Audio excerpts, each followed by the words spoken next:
Ndabasuhuje kandi mbahaye ikaze mwe mukomeje kudukurikira. Icyo usabwa ni ugukora subscribe kugira ngo bijye bikugeraho ku gihe.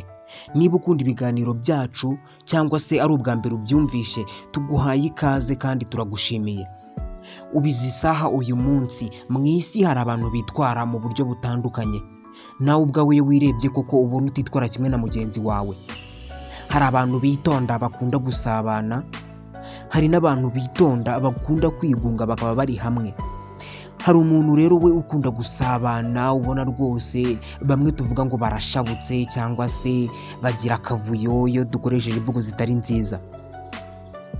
Uyu munsi ndakubaza ikibazo, ese uri introvert cyangwa se uri extrovert? Uze kunsubiza nyuma yo kumva iki kiganiro.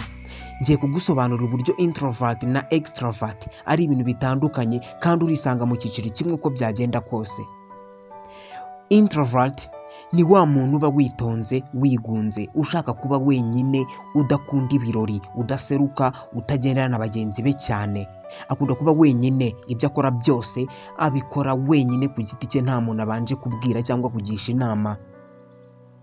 Ikindi kandi ntabwo akunda kuvuga ibibazo bye cyangwa uko yiyumva bitewe n'aho ari. Biragoye ko wamenya ko yishimye cyangwa yarakaye, akenshi arabihisha. Introvert ni wa muntu utazabona mu makwe, mu birori, hirya no hino hari abantu benshi. Mu gihe ku rundi ruhande undi witwa extrovert. Extrovert ni wa muntu usabana, wishimana n'abandi, ukunda kujya mu birori, ukunda kujya mu makwe, ukunda kujya mu ma birthday n'inshuti ze. Muri make ni wa wundi utabura aho byabereye, ukunda byacitse. Aba bantu bagira ibyo batandukaniraho cyane mu buzima busanzwe, haba mu buzima bw'urukundo, ubw'imibanire, ubw'imikorere ndetse n'ubw'imyitwarire bisanzwe. Ubushakashatsi bwagiye bugaragaza ko aba bantu batandukanye cyane, ariko nanone hakaba abandi bantu bisangamo hagati. Hari abantu babarizwa muri ibyo byiciro byombi. Akaba ari umuntu ufata igihe kinini yigunze ari wenyine, ariko nanone yaganira agasakuza cyane rwose, agaseka, agasabana. Gusa nanone akagira ikindi gihe cyo kuba wenyine ndetse akanabikunda. Aho atandukaniye n'abo bandi, introvert ntabwo wamubona yasabanye, yasakuje. Extrovert ntiwamubona ari wenyine yigunze, ibyo biramubangamira. Mu buzima bw'ubucuti rero, introvert ni wa muntu ugira inshuti nkeya. Agira inshuti nkeya ariko nanone ziramba, zihoraho. Ntabwo akunda guhindagura inshuti. Iyo afite inshuti yumva atayirekura, biramugora cyane kuyirekura, kandi nanone biramugora kwinjiza inshuti nshya mu buzima bwe. Uwo ni introvert. Ni wa muntu ukunda cyane kuvugisha ukuri. Ikibazo umubajije agisubiza mu ijambo rimwe, ntabwo abanza gusobanura ngo anyure hirya no hino. Mu gihe extrovert, ku bijyanye n'ubucuti aho biratandukanye. Extrovert ni wa muntu wakira buri muntu wese uje mu buzima bwe, ntabwo abanza kugusesengura cyangwa kukwigaho. Ikindi kandi mushobora gupfa akantu gatoya agahita akurekura akakuvana mu buzima bwe. Aba yizeye ko azabona undi byoroshye.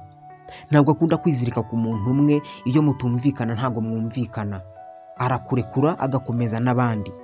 Yakira inshuti nyinshi mu buzima bwe, ariko nanone hagira nyinshi cyane zigenda. Ku bijyanye n'ukuri, kumubaza ikibazo kugira ngo agusubize bisaba ngo abanze anyure hirya no hino, akabanza gusasira ingingo runaka yose agiye kuvuga, ntabwo ahita agwisha ku ijambo. Ni wa muntu ushobora kuyobora ibiganiro iyo mwaganiriye, akubaza utubazo twinshi, nawe wamubaza akagusubiza binyuze mu magambo menshi. Ikiganiro rwose ntabwo wagira irungu muri kumwe. Ku bijyanye n'ubuzima bw'urukundo rero, extrovert iyo yagukunze aragukunda koko bya nyabyo, arakundana birenze, akwimariramo akakwereka urukundo aho yaba ari hose. Ikindi kandi akunda gutanga ubutumwa abinyujije mu magambo, bitandukanye na introvert utanga ubutumwa binyujije mu nyandiko cyangwa mu bundi buryo, mu bikorwa, ariko bitanyuze mu magambo. Introvert mu buzima bwe bw'urukundo iyo agukunze ashobora kugukunda hagashira igihe kinini cyane atabikwereka.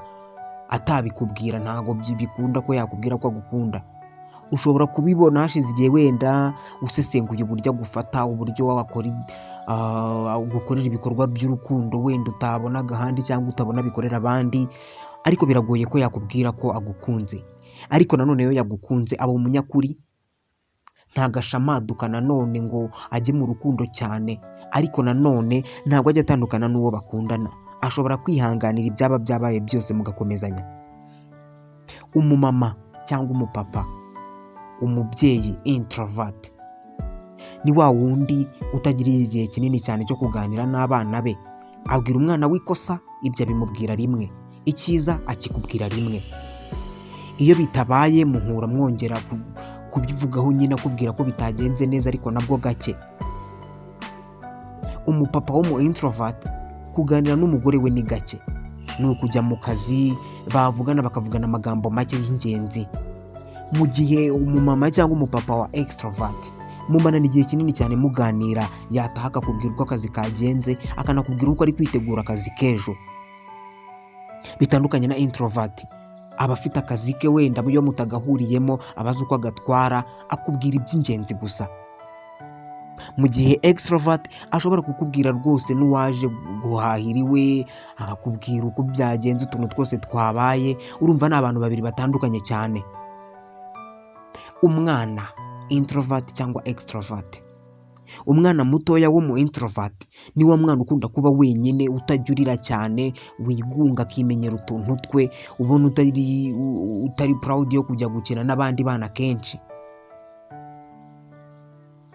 Nta bibazo byinshi cyane ajya abaza n'umubyeyi we, aba ari aho atuje gusa.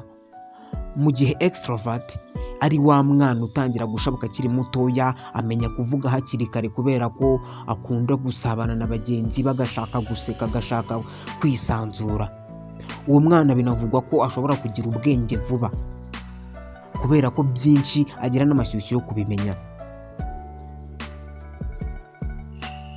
Hari abavuga ko introvert aribo bantu bazi ubwenge cyane mu isi, abandi bati extrovert nibo bazi ubwenge cyane mu isi. Ibi ngibi bishobora kuba ku mpande zombi, gusa abantu dufite babaye abahanga mu isi abenshi ni aba introvert. Albert Einstein, Isaac Newton, Elon Musk, Bill Gates, abo bose ni aba introvert. Mu gihe extrovert dufitemo abantu nka Minisitiri w'Ubwongereza Winston Churchill wamenyekanye mu ntambara ya kabiri y'isi, n'abandi nka Galileo Galilei, ni abahanga nabo babayeho baba extrovert. Bivugwa ko aba introvert aribo bantu bavumbura ibintu cyane bikomeye ku isi, kubera ko kuvumbura ni ikintu gisaba kuba uri hamwe utuje, ukamara igihe kinini cyane wenyine wiga ku bintu runaka, hakazagira ikivamo kinini. Bitandukanye n'uko utapfa kubona umu extrovert ari wenyine mu cyumba amazemo igihe runaka. Ibyo ntabwo bikunda. Ku bijyanye n'imiyoborere, aba introvert n'aba extrovert bayobora bitandukanye. Umuyobozi mwiza akunze kuba umu extrovert. Turabashimiye kuba mwabanye natwe, mwakurikiye ikiganiro cyacu. Ushaka ko hari ingingo runaka tuvugaho, watwandikira muri comment. Ufite igitekerezo cyangwa ikindi kibazo, nabwo watwandikira muri comment. Turabashimiye, murakoze.